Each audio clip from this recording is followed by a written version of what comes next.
আসসালামু আলাইকুম। সকাল সকাল কাজে যাচ্ছি, মানে ধুমবা তুলতে যাচ্ছি। আমার আগে হেলাল ভাই আগে উপস্থিত হয়েছে। তো আসার সাথে সাথেই হেলাল ভাই ওইটা করতে হবে সেটা করতে হবে। হেলাল ভাই আর শান্তি দিল না, খালি কাজ আর কাজ। যাই হোক, আমরা ধুমবা তোলা শুরু করে দিয়েছি। হেলাল ভাই আল্লাহর নাম নিয়ে শুধু ধুমবা তুলতেছে, দেখেন।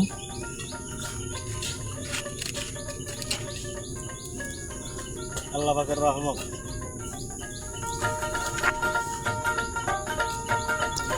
যাই হোক, আজকে মোটামুটি ভালো ধুমবা উঠতেছে। ধুমবা তোলা শেষ, তো আমাদের যে পাইকার অটো নিয়ে এসেছিলেন, তো সেই অটোতে আমরা চলে যাচ্ছি। তো আমাদের জন্য দোয়া করবেন। আসসালামু আলাইকুম।